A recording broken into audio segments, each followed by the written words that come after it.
Auzubillahiminasyaitonirrajim. Bismillahirrahmanirrahim. Saya Nur Fatina Najwa yang memberi tazkirah ringkas bertajuk Anak-anak Ibaratkan Putih. Allah Subhanahu Wa Taala memberikan martabat istimewa kepada ibu bapa dengan pengorbanan yang mereka lakukan kepada anak-anak bermula dari alam kandungan sehinggalah ke dewasa, bahkan mungkin sehingga habis nyawa. Hadis riwayat Muslim, "Ma min mauludin illa yuladu 'alal fitrati fa abawahu yuhawwidanihi wa yunassiranihi wa yusyarrikanihi." Maksud di sini, tidaklah seorang bayi yang dilahirkan melainkan dalam keadaan fitrah. Maka kedua orang tuanya lah yang menjadikannya Yahudi atau Nasrani atau musyrik. Maksudnya di sini ialah ibu bapa itulah yang mencorakkan anak tu ke arah kebaikan atau keburukan.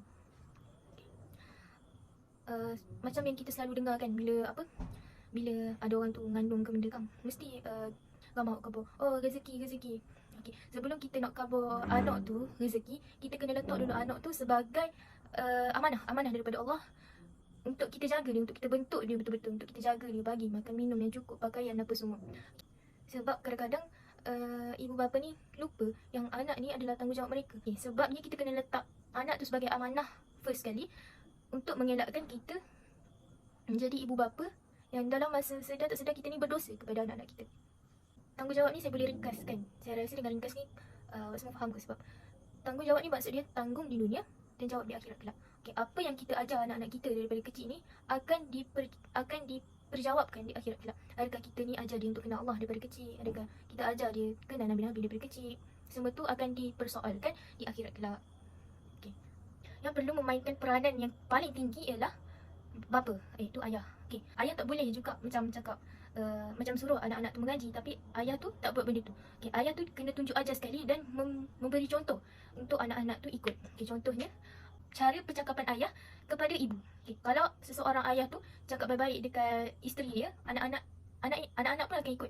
Sebab anak ni dia akan lebih ikut berdasarkan apa yang dia nampak sehari-hari. Satu lagi, saya sebagai anak perempuan, mestilah ayah tu adalah cinta pertama saya. Sebab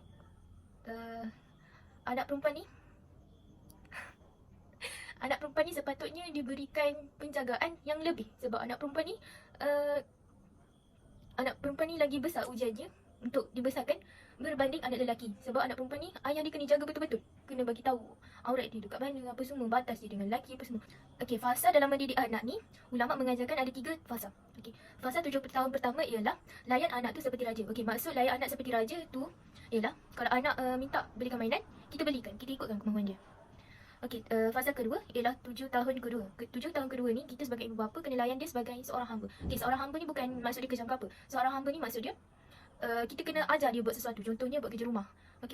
Walaupun anak tu dah buat kerja rumah tapi macam tak perfect, tapi biar je dia buat, sebab itu cara kita untuk mengajar dia. Layan seperti hamba ni satu lagi maksud dia, contoh kalau anak tu minta apa-apa, contoh anak tu minta belikan mainan ke apa semua, kita kena tapis dulu, pertimbangkan. Contohlah dia minta beli something yang tidak bermanfaat, lepas tu kita tanya dia balik, bermanfaat tak benda tu, apa semua. Kita kena bagi dia faham. Fasa ketiga ialah fasa 7 tahun ketiga. 7 tahun ketiga ni anak dah pandai dah bertanggungjawab. Dia dah tahu dah apa yang dia perlu buat, apa yang tidak perlu buat. Itulah 3 fasa yang ulama ajar sejak daripada dulu lagi. Satu lagi, kenapa sebagai seorang anak tu dia kena meluah dekat orang yang tiada pertalian darah dengan dia, sedangkan family dia ada? Sepatutnya dia perlu lebih meluah kepada family dia, sebab family dia lah yang ada dengan dia daripada kecil sampailah sekarang. Sebab itulah kita sebagai ibu bapa kelak, kita hendaklah jaga perbuatan kita dengan anak-anak daripada kecil. Bukan saya nak cakap dekat sini yang anak-anak tu, bukan saya nak cakap dekat sini yang ibu bapa tu perlu merajakan, meratukan anak-anak tu, tak. Maksud saya kat sini, jika kita nak anak tu berlembut dengan kita, tak berkasar dengan kita, kita pun daripada kecil kena ajar dia dengan macam tu. Janganlah ajar dengan cara kekerasan. Maksud saya di sini, ajarlah mereka berlandaskan ilmu agama yang benar. Dia sebagai seorang anak ada tanggungjawab kepada ibu bapa, tetapi yang ramai ibu bapa terlepas pandang, iaitu sebagai ibu bapa pun ada tanggungjawab dia untuk anak-anak. Sebenarnya first thing first, untuk menjadi parents tu, tanggungjawab kita lah kepada anak-anak mula-mula. Tidak semestinya kita ni bertahtakan ibu bapa, kita ni tak pernah buat salah dekat anak kita. Sebagai penutup akhir kata, untuk anak-anak di luar sana, maafkanlah ibu bapa kita jika ibu bapa kita tidak dapat menjadi yang terbaik yang macam kita nak, macam ibu bapa yang kita nak. Sebagai ibu bapa pula, maafkanlah anak-anak kerana anak-anak tu tak dapat jadi macam yang ibu bapa tu nak. Sekian saja daripada saya. Yang buruk tu datang daripada diri saya sendiri dan yang baik tu datang daripada Allah. Maaf jika tazkirah saya ni kurang. Maaf jika saya tersinggung, saya tersalah cakap, tersinggung hati mana-mana pihak. Wallahu alam.